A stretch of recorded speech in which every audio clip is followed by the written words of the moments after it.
We're going to continue our conversation on blockchain and Bitcoin with Professor Christian Catalini, who will give an overview, additional details on the economics of blockchain, and actually go into a really fascinating experiment that was done at MIT regarding blockchain. There's so many questions about the use of Bitcoin.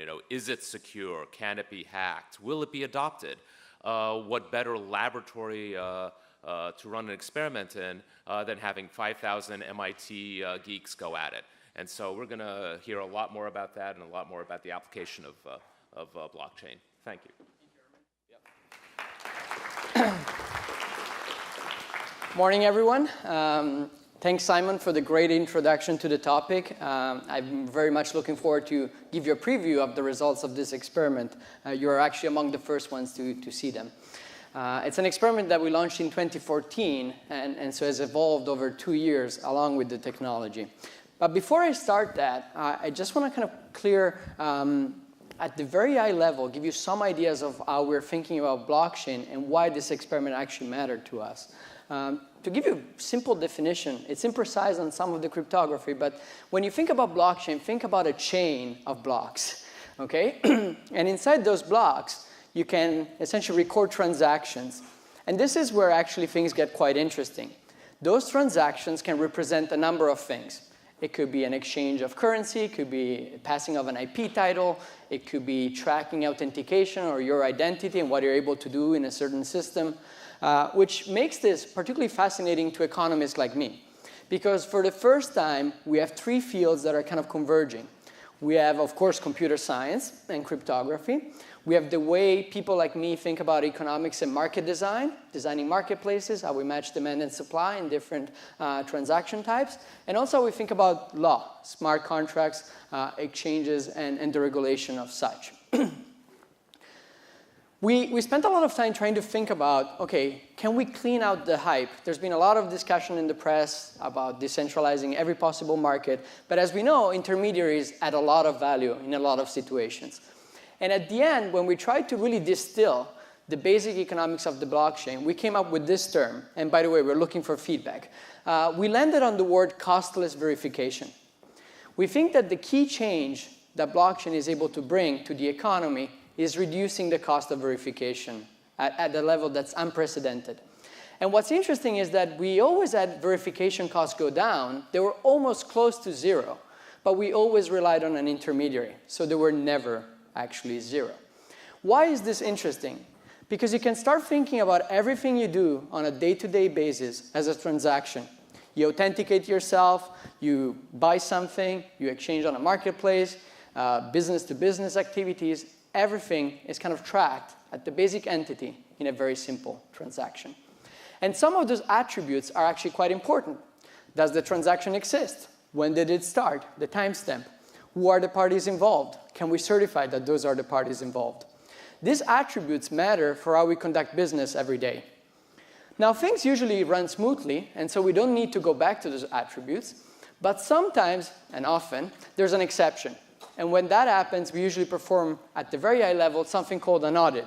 We go back and verify those attributes to make sure that things are actually going smoothly, and we can keep delivering the goods or exchanging with the counterparty that we trust or not. What is changing with blockchain is that cost of that audit can potentially become 0. And that's where the technology is extremely powerful. The second word is information leakage. The way we solve this problem of costless verification is by leaking our information every time. You open a bank account, you're required to disclose your social security number. You have to show your ID for a number of transactions. And those pieces of information can often be used outside of the original transaction, and that has a large cost. That's where, when you think about a technology like Bitcoin, it incubated in markets that are permeated by the absence of trust.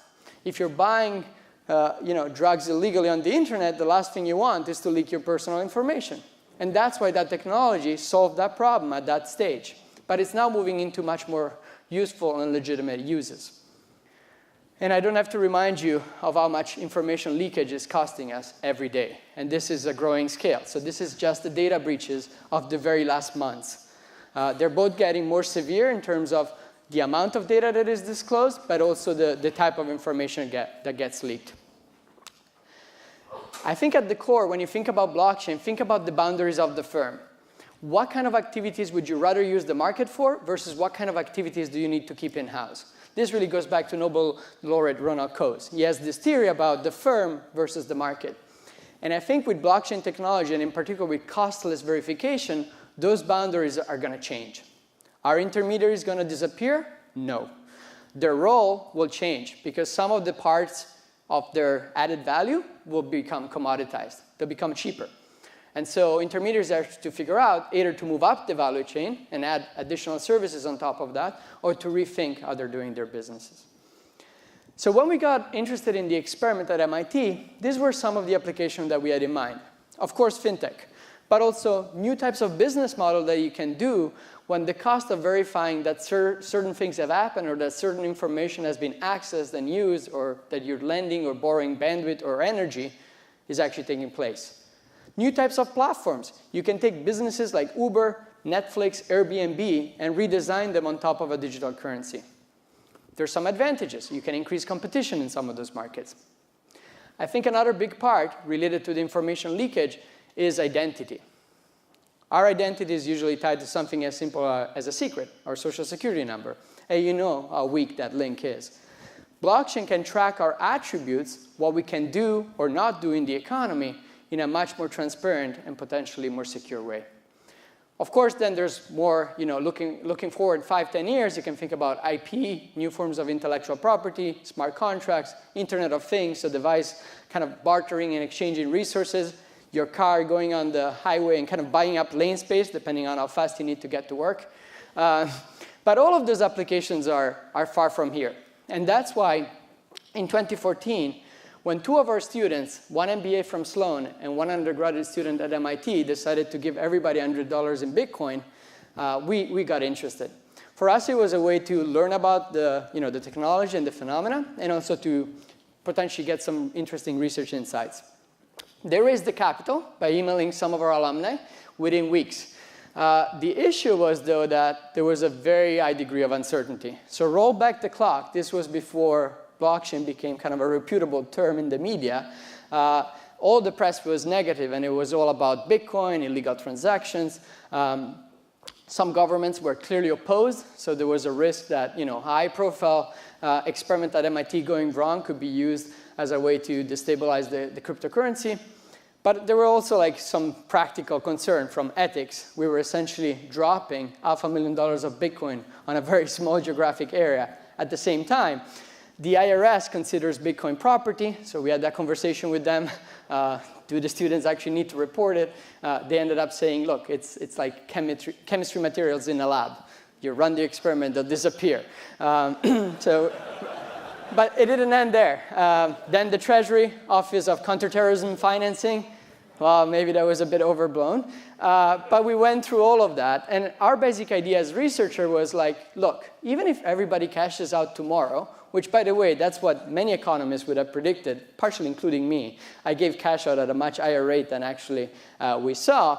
Can we learn something about our students think about security, privacy, trade-offs in kind of protecting their identity online, leaking their information versus not? What choices are they making with a technology that offers a new trade-off? Moreover, remember, in 2014, there was absolutely no compelling use case on campus. There were probably 12 restaurants where you could pay in Bitcoin. You could pay and buy books at the MIT coup and convert it into tech cash, which kind of defeats the purpose of using a decentralized currency in the first place. Moreover, we were only seeding one side of the market, the students, not the merchants. We literally didn't have the bandwidth to do that. So to give you a sense, about 5,000 students were eligible for this study, and we had a lot of educational content. We taught them about PGP, cryptography, digital wallets, how to secure them, trade-offs between a bank-like wallet versus an open source one. And students had to go through that process, so they had to earn their $100 in Bitcoin. Just to give you a feeling, the one on top is kind of an open source wallet. As you can see, it's a bit more clunky. It has way more decimal places than you would like to see in a wallet. The one at the bottom is much more like Venmo, or your BOA or other bank mobile app. So very simple to use and intuitive, and displays amounts in dollars. Our students had 5 days to get on the waiting list for the experiment. And as you will see, we will use the speed at which they sign up to kind of identify early adopters. So the people that were really more eager to try this technology, which was the basis of one of our first results. First 12 hours into the experiment, of course, right? We had a $500 million jackpot, and we had some of the smartest students on the planet trying to find it. Luckily, we went really low tech on that. The money was never on a server. It was actually transported on a USB stick through Boston in a backpack. But that didn't work out. So we called up the student. I was like, stop trying. We planned for this. Then there were things we didn't plan for. This is 24 hours in. And this is, I think, to Bill Zolette, efforts on campus to encourage entrepreneurship. One startup realized that this was a great way to sign up customers. So they impersonated us and tried to steer traffic to their website.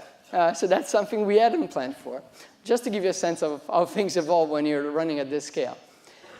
Even at MIT, only about 6% of our students were very or extremely familiar with Bitcoin. So again, this is 2014, and it's a technology that's hard to use. About half of our sample had to send us their Bitcoin wallet more than once because they had problems with it. And this was interesting. So when we asked them what draws you to Bitcoin, 35% said, I want to buy them as an investment. And in the sign-up, actually, we were using some of the document from CFPB. And the idea was like, can we make it clear to the students that it's a speculative asset, the value is very volatile, they should not put their savings on it? And then we see that answer, so we got a little bit worried, mostly because we distributed Bitcoins at $350 at distribution day, and then the price kind of started dropping over 200. Turns out they were right. So the value is now over $600, so students doubled their original amount, the ones that kept holding. But let me give you kind of a really quick snapshot of what happened. And again, some of this defied my own expectations on how many of them would cash out. 70% of our students went through the sign-up and decided to participate in the study. Even as of today, 47% is still holding on to their Bitcoin. They haven't touched them. They haven't used them. They're just keeping them for something. Activity has been fairly low. Think about between 14 and 20%, depending on how you define it. And initial cash out for the first month was only like 11%. Most people were holding on to them. And as of today, about 40% of them went back to the US dollar. Here you're looking kind of at the map of cash out. And for those of you familiar with the dorms, you can see that the East Campus has a much higher cash out rate, but also higher activity. So the green dots here are showing you the activity across campus and for students that are not on campus. If you look at the overall level of transaction, we went from about 50 to maybe 100 transactions per week. So really small numbers. Again, the use cases are fairly limited. And I think students are more thinking about the kind of application that I mentioned at the beginning that will require further R&D. In our first paper on the experiment, we really ask a kind of a question related to Bitcoin, but to fintech, I think, in general, which is, can you really accelerate the early stages of technology adoption? So that's very low tech. That's hybrid corn. And those curves, it's a famous paper by Zvi Grilikes, looks at the diffusion of hybrid corn across US states. So if you ask economists, why do we see kind of this S-shaped curve, they would typically tell you that, well, people have different marginal benefit and marginal cost of adopting a technology. At the beginning, the costs are high, so you only see a few people that have the highest return. And as the costs go down and diffusion happens, you see the classic S-shaped diffusion curve. Now, what's interesting about these diffusion curves is that economists tend to think of them as a fact of nature. But then when we go in an MBA class and teach managers, we say, OK, you should strategically try to manipulate that curve and accelerate your path through it. A clear example of this was when Google, with Glass, decided to go first to the fashion outlets and skip kind of the more nerdy developer crowd in an effort to make the product something that the regular consumers would want. As many of you know, that effort totally backfired. So it turns out we know very little about technology diffusion curve. We know they're present everywhere. It's one of the most robust findings in economics, in marketing, in sociology. But we can't really explain well why certain technologies diffuse very rapidly, and of course, over time, they're diffusing more and more rapidly, and why some may take centuries. So the cure for scurvy took more than 200 years. And when you think about the consequences, it's kind of appealing that it took so long for something that was that useful to reach adoption. If you look at Pokemon Go, that was about 2 weeks. It's a very quick diffusion curve. Now, the challenge on understanding if you can actually accelerate technology adoption is that we never get to see the counterfactual. So we see the way technology diffuses, but we can never see a kind of a parallel world where that diffusion took a different trajectory. That's a key challenge when we do research on this question, because essentially we can't really trust the results that we get from observational data. And again, I think the irony is that when we think about theories of technology diffusion and adoption, often you're taught to cross the chasm and to kind of manipulate and strategically play this diffusion curve in a way that's advantageous to your firm. But we don't really have the data to inform that decision in the first place. Why is this research question particularly challenging? Well, first, rarely we get to see when people adopt or disadopt a certain technology at the time level that we would need. Moreover, if we really want to ask the counterfactual question of, like, what if this other group of people had adopted first, we need to be able to say what the natural early adopters are before we seed the technology into the market. Today, it's very easy to identify early adopters for Apple products because they're probably all in line at the Apple store unless they woke up early at midnight. So what this experiment actually allowed us to do is to use the Bitcoin and the blockchain to track adoption and disadoption of Bitcoin in a context where we were able to identify early Bitcoin adopters. These were people that had a passion for fintech, were more likely to use Venmo and all sorts of other payments, mobile payments apps, that interestingly place more trust in startups than the government or a known carrier or a known financial intermediary for their financial services. So they're kind of the natural crowd for something like this. And then what we do is we randomize. Think of it as the classic medical treatment and placebo experiment where some students will get Bitcoin right away and some will have to wait for 2 weeks. So what happened here is that 50% of our sample, half of MIT students, had to wait for 2 extra weeks. And we didn't tell them kind of when they would receive it. But what's interesting here is that some of the people that really wanted it, that were eager to adopt Bitcoin, had to wait for 2 weeks. And this is just a small difference in timing. Are those people that sign up first more likely to be early adopters? I don't have the time to go into the details, but again, on their personality traits and on what they do, they're way more fintech-oriented. So they're kind of the sample that we'd want. Let me give you a preview of the first results. So when we delayed people that were natural early adopters, they were more than twice as likely to cash out their Bitcoin, to abandon it. And what's interesting is that this actually has an effect on the overall disadoption curve. So here you're seeing the yellow line that's falling much more rapidly than the blue line. Those are people in groups, in social clusters, where a disproportionate share of early adopters was delayed. When you compare this at the end of our sample, students that kind of were delayed with early adopters in their peer group were 54% less likely to be active. So a big gap in how active the communities were on a daily basis using Bitcoin. So why does delaying natural early adopters really slow down diffusion? Why is that true? So the classic explanation is it's about learning. These people teach others how to use Bitcoin, and so by delaying them, they can show their friends, they can teach them that. And that's a very plausible explanation. Economists call that usually peer effects in learning. I'll show you a few of the stories that we can rule out. First of all, it's not about being financially constrained. It's not that they just wanted $100 more than the others, so we can rule that out. It's also not that they had a better sense of how the Bitcoin price would evolve. As you know, the price is highly volatile, so no difference in that. They didn't have different preferences for risk or investment. We can throw out anybody that used Bitcoin before in case they were kind of acting differently than the others. And what's interesting is that this effect is coming from the dorms. So from spaces where the students are very likely to be socialized with each other. Moreover, this behavior is driven by small dorms. So places where the fact that I'm delayed and you're not is potentially very visible to each other. It gets stronger when these early adopters are more rare. They're likely to be one of the few technology gatekeepers and kind of a reference technologist for their peers. Here's the slide that rules out learning. Because of the experiment, some clusters of friends were all delayed. Everybody had to wait for 2 weeks. So you can think of this group as a group that was shifted by 2 weeks on their adoption clock. So their S-curve, their diffusion curve, was starting 2 weeks later. Early adopters are way more likely to abandon Bitcoin even when everybody is delayed.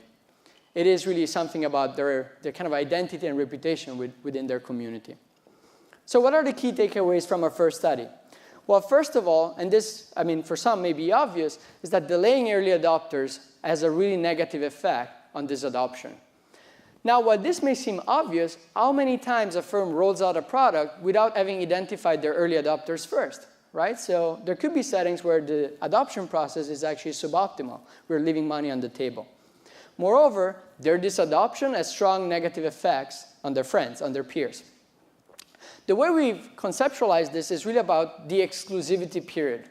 Early adopters get utility, they get value from being first and from adopting that technology at an early stage. Again, think about the lines at the Apple Store this morning.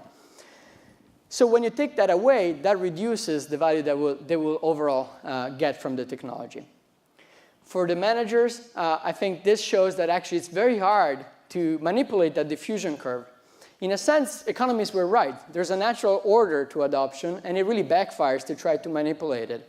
You could accelerate it within the curve, but if you're trying to kind of jump up around from one segment to the other, that could be really negative.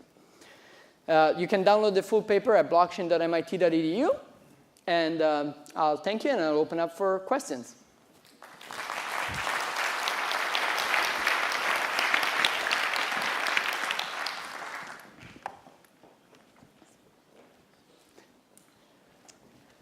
Hi, so my question is, how is this going to address the global issue of cross-border, that we see and slows down the whole processes? Do you think that is going to disrupt that? Yeah, so very good point. I think when you think about payment rails, some are more efficient than others. And as Simon was saying, I think one of the features of blockchain is that it's really lowering the cost of transferring secure information from A to B. So when you think about the remittance market, if you transfer money from South Africa to Mozambique, that cut is about 20%. Of course, there's some last mile costs. So many people still like to use the Western Union shop. So that's not going to change. But at the same time, that market is fairly uncompetitive.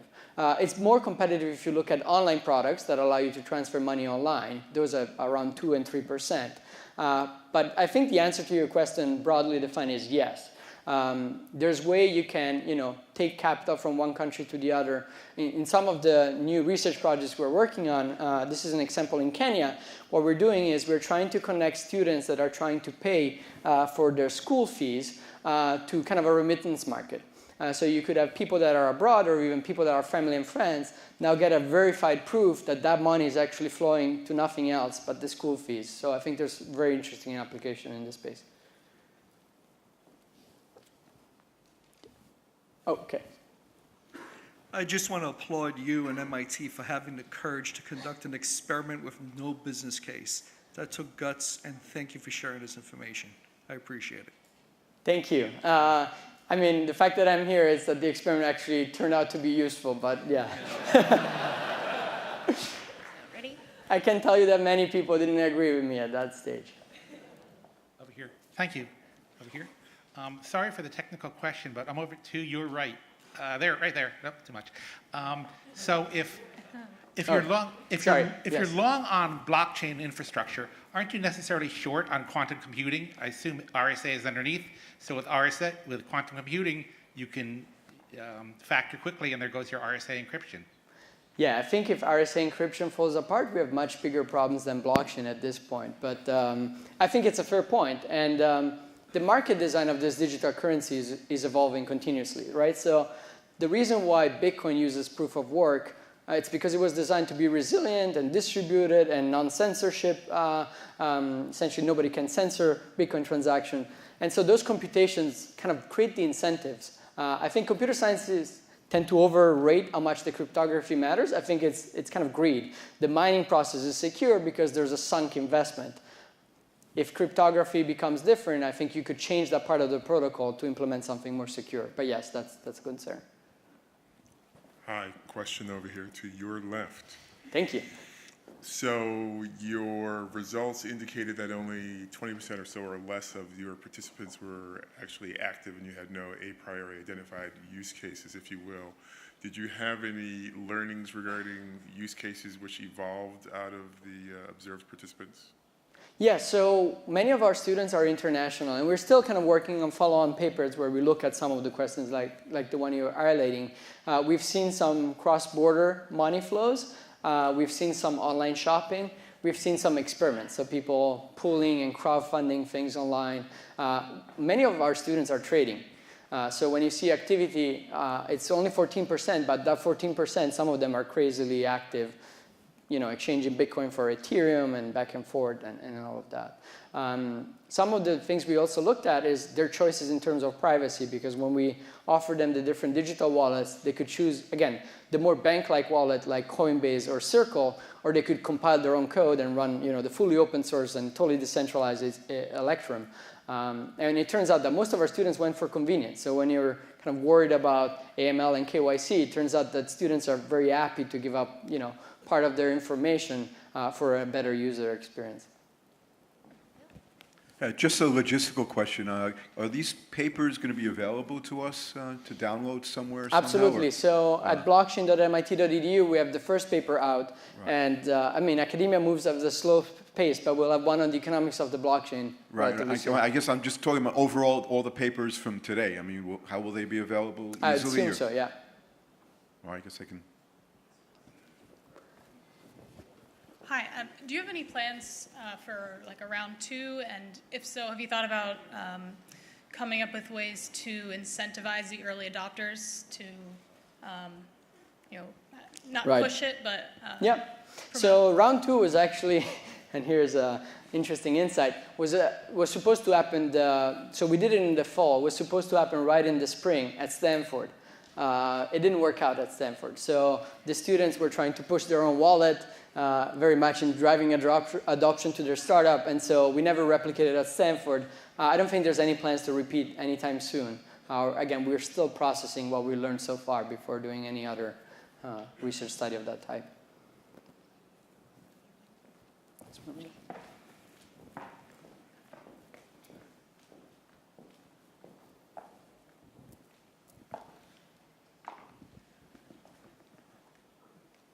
Just a quick request for you to sort of expand more on how will the role of intermediaries change over time? You clearly said they won't go away, but probably their role will morph over time. Can you spend a couple of minutes talking about that? Yes, and I think Simon was hinting at this also as he started talking about central banks. Whenever you enable costless verification, that kind of audit loop that was on the slide, it's commoditized, right? So we don't need the intermediary to do that anymore. Of course, intermediaries do many more interesting things. I'll give you an example. When we think about Uber, Uber matches drivers, right, with consumers. And the big part of the certification there is certifying the drivers and the cars. But you could imagine a world where a digital currency does the matching on the two sides of the market, and many companies compete for the certification services. So essentially, Uber becomes a protocol, and you have multiple sides competing for that. So I think when you think about intermediation, you should ask yourself how much of that intermediary is just doing verification for either side. A key additional nugget on that is that many platforms online are essentially giant, trustworthy reputation systems. So when you think about Yelp, turns out that the digital currency is a great way to build a reputation system too, because it's based on verified purchases, very much like some of the Amazon reviews. You could see that someone has purchased the service, and that's kind of feedback into the reputation of the seller. So I think those are kind of interesting questions, but again, it will take some time to unfold.